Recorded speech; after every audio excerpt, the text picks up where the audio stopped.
Yo,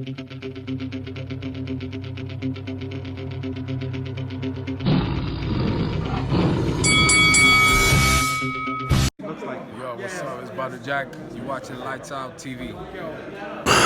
This is Lights Out. I'm FAISAL Khan. I'm here at the BT Sports Studios ahead of Saturday night's card at the Copper Box Arena, and I'm delighted to be joined by Alantez Fox, who takes on Liam Williams this Saturday night. Firstly, Alantez, how's your stay in the UK been so far? It's been okay, man. You know, we've been able to find some of the things we need, and I mean, I like the hotel and everything. Yeah, I'm fine, man. I'm just ready to get to work. How confident are you going in towards Saturday night's fight against Liam Williams? I'm extremely confident. I don't think he's ever seen anyone like me, and I think I can outbox him. I think I can outbang him too, but I'm gonna outbox him. I'm gonna make it look pretty. I'm gonna make it look beautiful in there. He seems a very, very confident guy going into this fight, and he claims that he's going to walk right through you and, you know, make his way towards the world title shot. What's your comments on that? I mean, I think that's a facade. I think he thinks he's gonna. I mean, I don't think he thinks he's gonna walk through me at all. I think he thinks this is gonna be a good ass fight. I think he thinks this is gonna. That's why we both agree this is gonna be the best fight on the card. I mean, he knows this is gonna. He's in for a rumble. If we need to go 12 rounds, we need to go 12 rounds. If not, I mean, that'll be my victory too. Is it different when you're, I mean, obviously when you're fighting, but, you know, now that there's a chance of a world title fight for the winner of this fight, does your approach sort of change going into this fight?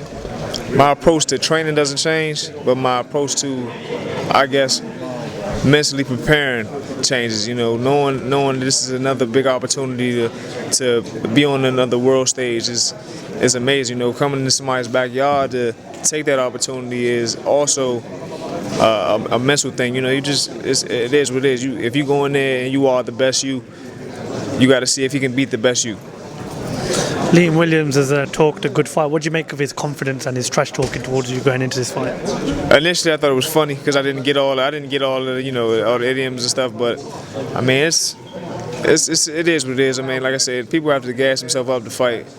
You know, that's not who I am. That's never who I've been.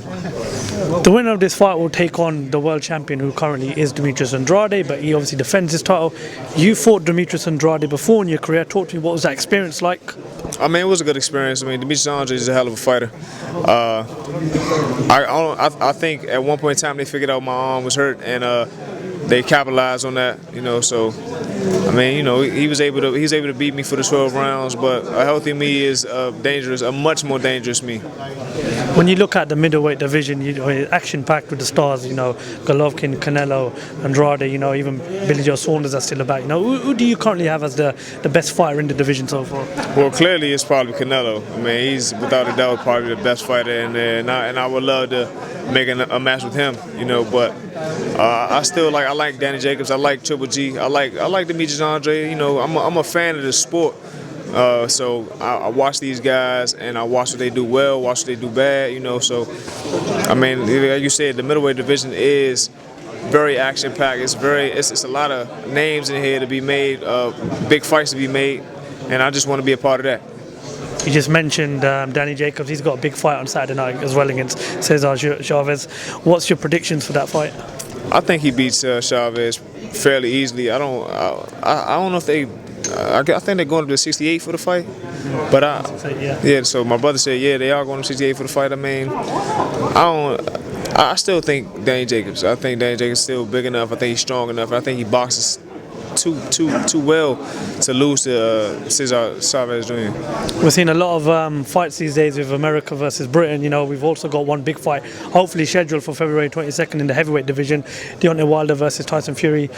Given and what happened in the first fight, what would your prediction be going into that rematch? Well, I'm hoping Deontay Wilder gets him a knockout, man, and it happens earlier because I mean, the longer the fight goes, well, I mean, you know what, Deontay Wilder has power throughout the fight, so I'm hoping he gets a knockout. Tyson Fury looks really good when he boxes, so I mean, you know, this is gonna be a hell of a fight again, I believe. And what happens in your fight on Saturday night? Give us a final prediction. I'm gonna box my ass off, man. If it ends early, to end early. If it doesn't, you know, it's gonna be a 12-round decision, a one-sided unanimous decision by me. Alantez Fox, thank you very much for talking to Lights Out, and good luck for Saturday night. Thank you. I appreciate you guys.